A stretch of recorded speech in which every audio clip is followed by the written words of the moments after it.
Hello, হ্যাঁ, কে বলছেন? কাল শিবরাত্রি, শিবের মাথায় জল ঢালতে আসবে তো? কি? শিবরাত্রিতে জল ঢালতে আসছো তো? কোথায়? শিবের মাথায়। কেন? শিবরাত্রিতে তো মেয়েরা জল ঢালে শিবের মাথায়। আপনি কে বলছেন বলুন তো? আমি শিব বলছি, শিব? ভগবান শিব। ও, উপর থেকে বলছেন? কৈলাস থেকে। কৈলাস থেকে? কৈলাসে আছি। ও, কৈলাস থেকে আমাকে ফোন করে বলছেন শিবের মাথায় জল ঢালার জন্য। এটা কি খ্যাপামো নাকি? বেলপাতা 3টের বেশি আনবে না, 3টে, কারণ তোর মাথায় চাপ আসবে আমার।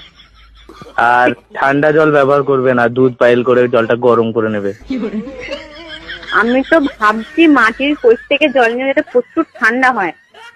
ওরে বাপ রে, একে মাথায় ঢালার জায়গায় অন্য